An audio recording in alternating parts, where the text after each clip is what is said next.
trabaho. Simula kasi mawala yung daddy niya, hindi na niya ginagawa lahat ng yun.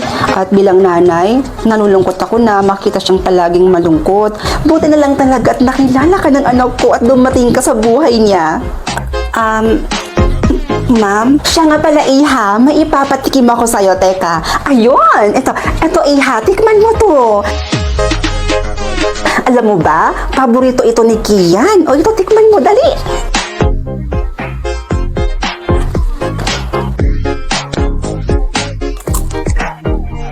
Masarap ba? Oho, masarap ho. Saan ho gawa ito? Gawa yan sa almonds. Paborito yan ni Kian. Mahilig din po ako sa almonds.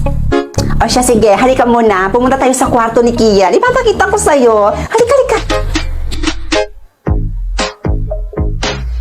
Halika, bilis!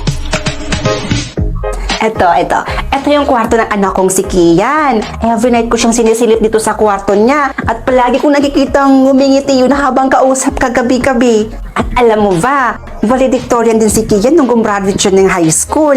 Ay nako, ang talinong bata. Nga pala Iha, nag-kiss na ba kayo ng anak ko? Po? Ay, ano ba naman ako? Ba't ko pa kasi tinatanong yung alam ko naman yung sagot, di ba? Normal lang yun, Iha. Ano ka ba? Sabi ko nga sa kanya, gusto ko nang magkaapo eh. Speaking, alam mo ba, sobrang cute ni Kian nung bata. Halika, ipapakita ko sa'yo yung photo album namin. Halika, dali. Ito siya, Iha. Tignan mo. Ito. Ayan siya, oh. Diba? Ang cute na talaga nung bata siya. Alam mo talaga dati, Iha, akala ko bakla talaga yung anak mong si Kian. Kasi tingnan mo naman dito, oh. Palaging manika yung hawak niya dito sa picture. At buti na lang, sinabi niyang nagkaroon siya ng girlfriend at Via ang pangalan. 3 years ago na yon. Oh, imagine, 3 years ka na niyang hindi pinapakilala sa akin. At ngayon, tingnan mo, nakakausap na kita at nakilala na kita. Ang sama ni, oy. Kiakatay ba? Ma'am, nandito lang po talaga ako kasi gusto ko nang magkaapo. Sinabi ko kasi yan kay Kian, kaya sigurado akong sinabi niya rin yan sa'yo. Kasi naman, hindi na ako bumabata. Patanda na ako ng patanda. At ang gusto ko, maabutan ko pa yung magiging apo ko kay Kian. Mom, I'm home. Nandyan na yung future husband mo, ah. Ay nako, sigurado akong magugulatin na makita kang nandito. Halika, puntahan natin siya. Ate, ano nang gagawin ko? Nandito lang naman ako para mag-apply ng katulong eh. Uy, hi anak! Alam mo anak, na-meet at nakilala ko na yung girlfriend mo. Oo, nandito siya mismo sa bahay natin. Ha? Girlfriend? Nasaan? Lagot! Ay, teka anak, tawagin ko. Via, Iha, halika na. Lord, kayo na po bahala sa akin.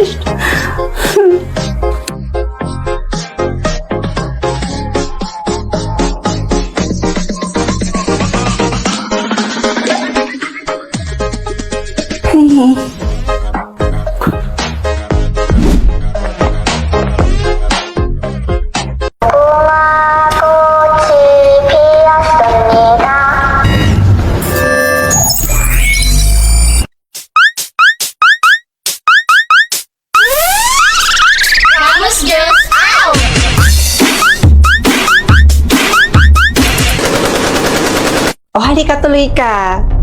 Ito yung bahay na sinasabi ko, na bahay namin ng mister ko. Anong masasabi mo sa bahay namin? Maganda ba? Oo, maganda naman. Pero alam mo ba kung ano yung problema dito? Tumbok itong bahay mo. At alam mo ba kung ano yung ibig sabihin nun? Sa'yo lahat mapupunta ang kamalasan. Ito talaga. 2025 na. Naniniwala ka pa rin sa tumbok-tumbok na yan? Ano ka ba? Totoo nga yung sinasabi ko. At ito pa yung sinasabi nila. Kapag may bumisita daw sa bahay na tumbok, maaga daw itong natitigok. Hindi totoo yan. Kasi kung totoo yan, di sana matagal na kaming minamalas. Alam mo, imbes na kung ano-ano pa yung sasabihin mo, halika na lang at pumasok tayo sa loob at nang makamerienda ka naman. Halika na. Ay nako, hindi na. Dahil may pupuntahan pa akong binyag mamaya. Kung nagkape pa ako baka malate pa ako. O siya, sige na, mauna na ako ha. Ha? Sigurado ka? O baka namang natatakot ka lang kasi nga sabi mo, tumbok tong bahay namin. Gaya nga ng sinabi mo, 'di ba? 2025 na, nagpapaniwala ka pa rin sa tumbok-tumbok na 'yan, 'di ba? Jesus, o siya, sige na. O siya, sige na, mauna na ako. Mag-ingat ka. Bye.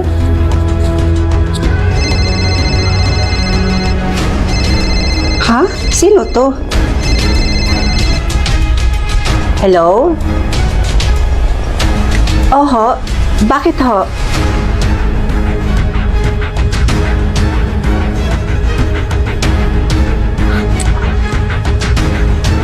O, halika na.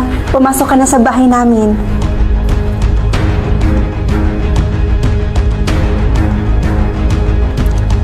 Pasensya ka na ha. Hindi pa ako nakapaglinis dito. Alam mo namang masyado ako naging busy ngayong week. Okay lang, ano ka ba? Alam mo, buti na lang at hindi ka natatakot dito sa bahay mo. Natumbok tong bahay namin. Dami na rin nagsasabi niyan. Alam mo, kung oras na ng tao, oras na niya. At walang kinalaman niyang tumbok-tumbok na yan. Sa bagay, may point ka. Oh, tapos ka na kumain? Oo, tapos na ako. O siya, mauna na ako ha. Kasi alam mo naman, bawal akong gabihin. O siya, mag-iingat ka. Baka mamaya maaksidente ka pa. Madamay pa tong bahay namin. O siya, sige na. Mauna na ako. O siya, sige. Bye!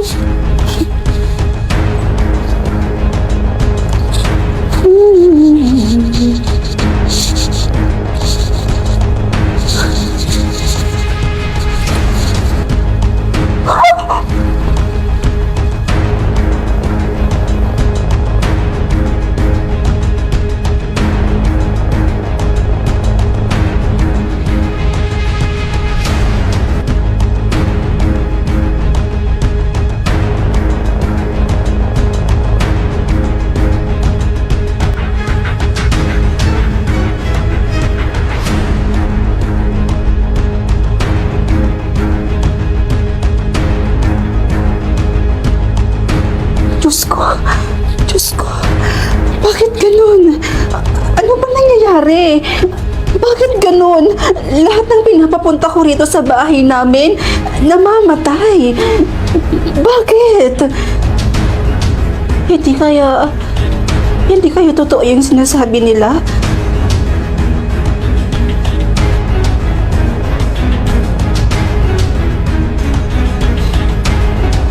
Maniniwala na ba tayo sa tumbok na yan?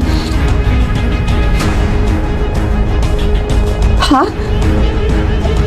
Ay kung ganon, sino? Sino?